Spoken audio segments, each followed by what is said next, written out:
नमस्कार दोस्तों।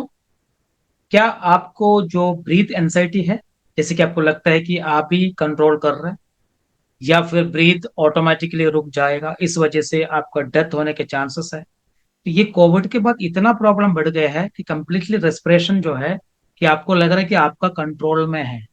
अगर आपने ध्यान नहीं दिया तो ब्रीथ नहीं होगा। तो ये जो ब्रीथ एंजाइटी, कि जैसे आपको लगता है कि ब्रीथ कंप्लीटली आपकी वजह से ही हो रहा है, इसके लिए कि रात को भी सो नहीं पा रहे, कि आपको हमेशा ब्रीथ में ही ध्यान जा रहा है, ब्रीथ में ही ध्यान जा रहा है। तो ये जो है कि सिर्फ ऐसे एक टाइप की एंजाइटी है, इसका कोई भी, ये तो ऐसा एक टाइप की एंजाइटी है कि आपको लगता है कि एक इरेशनल बिलीफ है कि कंप्लीटली ब्रीथ सही में नहीं हो रहा है, या फिर तो कम क्वांटिटी हो रहा है, ज्यादा हो रहा है। आपको हमेशा बार बार ध्यान ब्रीथ के तरफ जा रहा है। तो ये इस वजह से आपको जो एनजाइटी है कि हार्ट बीट तेज होना, घुटन सा फील होना, स्लीप डिस्टर्ब होना, और आपका जो stomach gastric constipation, acid reflux, ये सब कुछ पॉसिबिलिटी है। क्योंकि एक चीज को आपको समझना है कि ब्रीथ आपका कंट्रोल में नहीं है, आप कंट्रोल कर नहीं पाता है।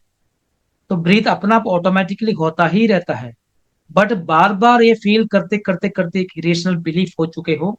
अगर आपको ब्रीथ एंजाइटी है कि आपको लग रहा है कि आपका ब्रीथिंग प्रॉपर नहीं है, अगर ब्रीथ रुक गया तो क्या होगा, ये सब कुछ आपके लिए सिर्फ एक इरेशनल बिलीफ है। आपकी जो कॉर बिलीफ बना हुआ है, इसको हम करेक्ट किया जा सकता है।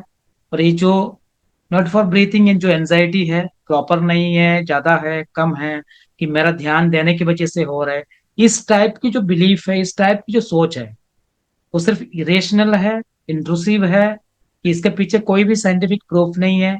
आपने ही इसको इंटरप्रेट करते करते ऐसा बनाया है। इसका 100% सोल्यूशन है विदाउट मेडिकेशन। आपको ब्रेन को ट्रेनिंग देना होगा धीरे धीरे। आपकी इरेशनल कॉर बिलीफ चेंज होते होते पहले जैसा आपका नॉर्मल हो जाता है।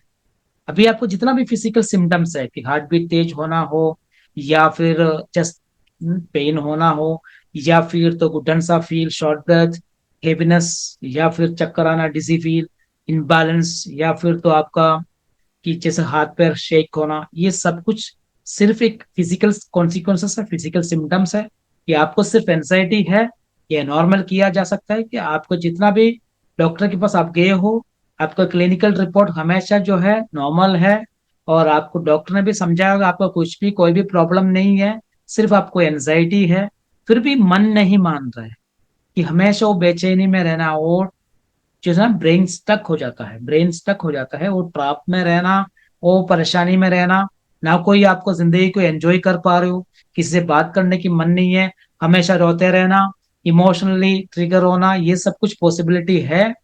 तो अगर आपको ठीक होना है तो आप एक कंसल्टेशन बुक कर ले, एक बार कंसल्ट करके देखता हूँ, और आपको रूट को उसको चेक करते हुए कि शायद 15 दिन से लेके 1 डेढ़ महीने में कंप्लीट सॉल्यूशन हो सकता है विदाउट मेडिकेशन। आपने जितना भी ट्राई किए हो, कोशिश की हो, शायद आपको 1% भी अगर रिजल्ट नहीं है, तो हमारे पास आते ही 3 4 सेशन में ही आपका जो है कि रिलीफ होना स्टार्ट हो जाता है। सो ब्रीथ एंजाइटी में आपको कोई बेचैनी की जरूरत नहीं है, क्योंकि आपका फिजियोलॉजी बिल्कुल सही है। सिर्फ एक साइकोलॉजिकल ब्लॉक है, इरेशनल बिलीफ है, इंट्रूसिव थॉट है, बार बार वही विचार, वही ध्यान। और आपको लगता है कि मुझे कुछ हुआ तो मेरा परिवार का ख्याल कौन रखेगा, बच्चों का ख्याल, वाइफ, हस्बैंड, पेरेंट्स। यही आप बहुत ही इमोशनल हो, सेंसिटिव हो, शायद समटाइम्स इंट्रोवर्ट हो, इस वजह से ही प्रॉब्लम है। ये 100% ठीक किया जा सकता है। तो मैं बिजू, होलिस्टिक थेरापिस्ट और मेंटल वेलनेस कोच, पिछले 10 सालों का प्रैक्टिस है कि जैसा कि मैं विदाउट मेडिकेशन न्यूरोटिक डिसऑर्डर्स को ठीक करता हूँ। अगर आपको लगता है कि सपोर्ट की जरूरत है, हेल्प की जरूरत है, जरूर कांटेक्ट कीजिए। जैसे कि इसी वेबसाइट में एक बटन है, seek for therapy, seeking for therapy, उसमें आप क्लिक करके फॉर्म सबमिट करें या डायरेक्ट व्हाट्सएप करें। Thank you very much, don't worry, I am with you.